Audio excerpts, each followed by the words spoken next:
Assalomu alaykum, hurmatli teletomoshabinlar, kun xayrli bo'lsin barchangizga.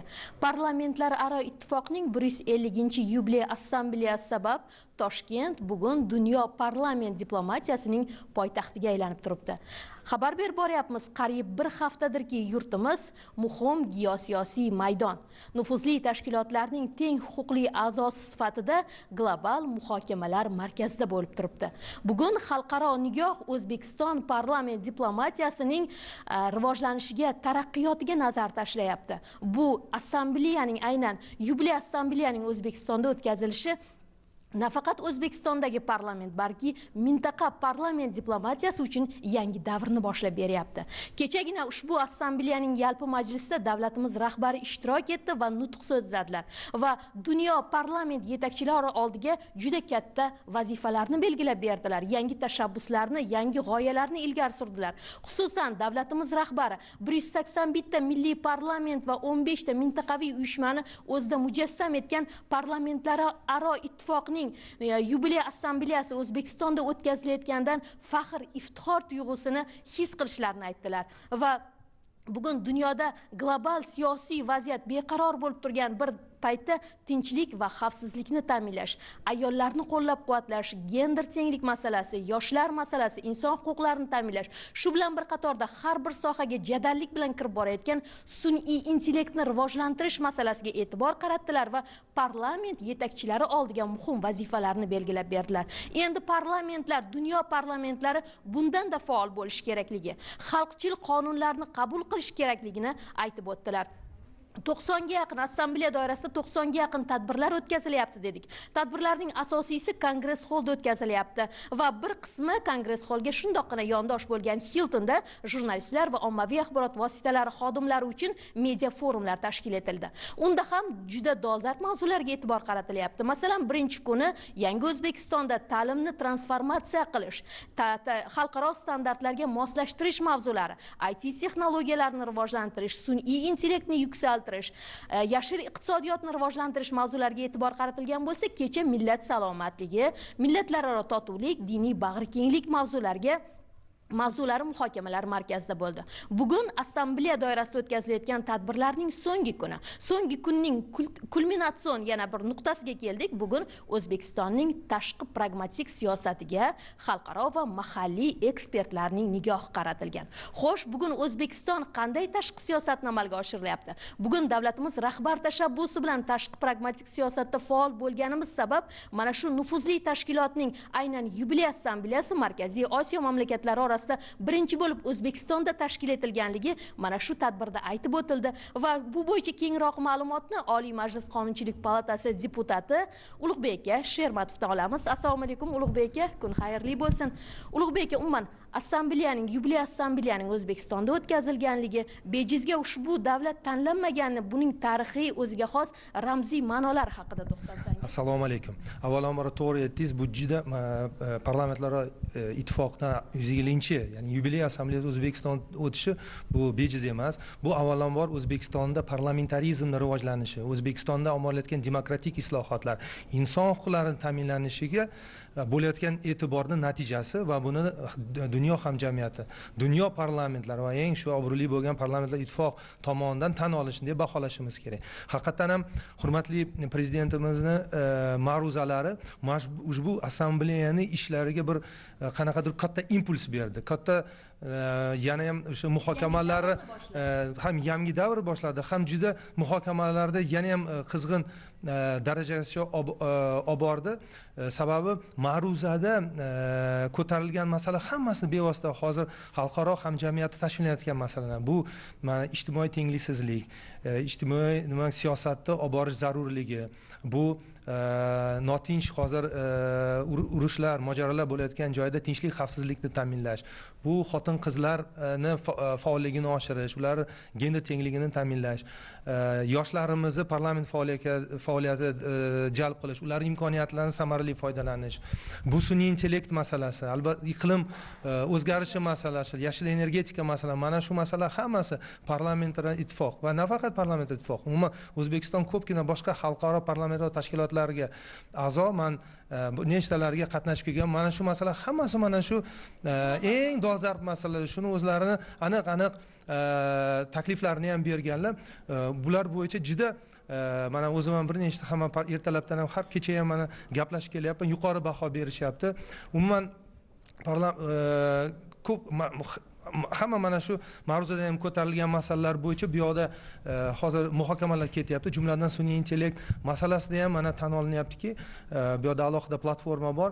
Sun'iy intellekt hozir juda dolzarb rivojlanyapti. Har bir davlat har xil yondashyapti, lekin uni albatta xavfsizlik nuqtai nazaridan, odam inson huquqlari nuqtai nazaridan qandaydir xuddi shu rahbarimiz aytganlaridek model yondashuv qilish kerak. Hamma uchun foydali bo'ladiganday davlatlar shu ochiqlikni ta'minlash, qanaqadir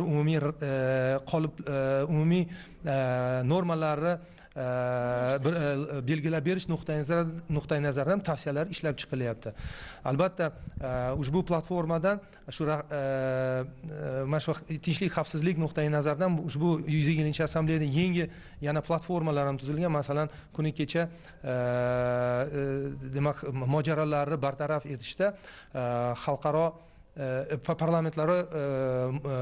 parlamentlararo hamkorlikdan samarali foydalanish, parlament diplomatiyasidan samarali foydalanish degan mana shunaqa muhokamalar ham bo'ldi. Juda foydali ketyapti. Hamma umuman parlamentariyalar juda mana shu 120 assambleya yuqori darajada. Men masalan Hindistonga biriktirilgan parlamentda rahbariyat aytdiki, 100 umuman parlamentlararo ittifoq assambleya tarixida eng yaxshi tashkillashtirilgan assambleya deb shunaqa yuqori baho berishdi. Umuman bu juda faxr. Biz faraz qiling, hozir 50 tadan oshiq birinchi parlament rahbarlari kelgan, mana shu 180 ta parlament vakillari, delegatsiyalari, albatta bular bu yoqqa kelgani O'zbekiston ilgari buni tasavvur qilib bo'lmasdi. Bu hammasi O'zbekistonda amalga oshirilgan islohotlarning natijasi, pragmatik tashqi siyosat natijasi. Mana kuni hozir aytdingiz, qanaqa sessiya bo'ldi? Haqiqatan sessiya bo'ldi. Biz bu demak sessiyada shu to'g'risida gap ketdiki, O'zbekiston tomonidan olib borilgan pragmatik, ko'p vektorli ochiqlik siyosati natijasida hozir O'zbekiston hamma davlatlar bilan mana konstruktiv siyosatda olib borib, nafaqat O'zbekiston, jahon hamjamiyati ham hozir bilan munosabatlar o'rnatyapti. Markaziy Osiyo bu borada bizning uchun eng katta ustuvorlikdan biri bo'lib, Markaziy Osiyoda mutlaqo boshqacha muhit, do'stlik, ishonch, o'zaro manfaatlar tan olish muhiti shakllantirdi. Shu natijasida ham xalqaro hamjamiyat hozir Markaziy Osiyoni nafaqat barqaror siyosiy hudud, balkim iqtisodiy salohiyatga ega hudud sifatida tan olyapti va yaqinda Samarqandda bo'lib o'tgan Markaziy Osiyo Yevropa ittifoqi sammiti ham aynan shuni natijasi, aynan shuni tan olishni natijasi deb baholashimiz kerak va biz ham mana shu Markaziy Osiyo davlatlari parlamentlari bilan bu yerda muhokama qildik. Bir-birimizning umuman munosabatlarimiz boshqacha. Biz hozir Markaziy Osiyoda davlat rahbarlari ko'tarayotgan tashabbuslarni albatta parlament darajasida ham ko'tarib, parlament nazoratini o'rnatib, ushbu islohotlarni davom ettirishimiz kerak degan pozitsiyaga albatta kelganmiz va umuman bir-birimiz bilan shu masalani muhokama qilyapmiz. To'g'ri aytdingiz Ulug'bek aka, mana 5 kundan buyon biz o'sha dunyo parlament yetakchilaridan intervyu olyapmiz. Ba'zilar aytayapti, biz 10 yil oldin, 5 yil oldin ham O'zbekiston haqida ma'lumotga ega emas edik. O'zbekiston desa qayerda joylashgan derdik. Bugun bizni eng katta o'sha gigant vakillar aytayapti. Bugun orzuyimiz O'zbekistonga kelish. Orzuying nima deb so'rashsa, O'zbekistonga borish, Samarqandga, Buxoroga borish deyapti deydi.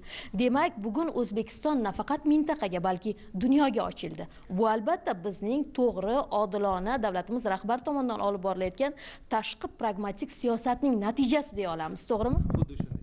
man ham juda ko'pgina davlatlar, hamma mintaqa parlament vakillari bilan gaplashib chiqyapman. Ular O'zbekistonda o'zgarishlarni, umuman hududimizni ko'rib, shundan boshlaylik. Qanaqa chiroyli shaharligi, Toshkent, Samarqand mana juda chiroyli ekanligi, toza ekanligi, qanchalik hozir bu yerda millatlararo do'stlik bor, lekin eng muhimi demokratik islohotlar qanchalik bu yerda rivojlanayotgani, infrastruktura, iqtisodiy o'sish borligidan tan olyapti. Biz parlamentariylar uchun ham bu mas'uliyat. Biz bundan buyoq ham nafaqat bu bilan cheklanib, endi biz O'zbekiston bundan buyoq ham yana ham tashabbuslar olib chiqishimiz kerak. O'zbekiston ham yana ham tanishtirishimiz kerak va ko'proq mana tashabbuslar rezolyutsiya shakliga olib borishimiz kerak va o'zimizni ovozimizni xalqaro minbarda ko'proq eshittirishimiz kerak.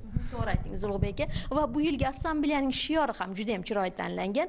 Ijtimoiy adolat, ijtimoiy taraqqiyot, adolat uchun parlament harakati va ayni shu shior ostida turli 90 ga yaqin tadbirlar, ijtimoiy himoyani kuchaytirish, kambag'allikni qisqartirish, aholi salomatligini saqlash, inson huquqlarini ta'minlash, ayollar gender tenglikni ta'minlash mavzularida juda ko'p muhokamalar, uchrashuvlar o'tkazilmoqda, tadbirlar o'tkazilmoqda.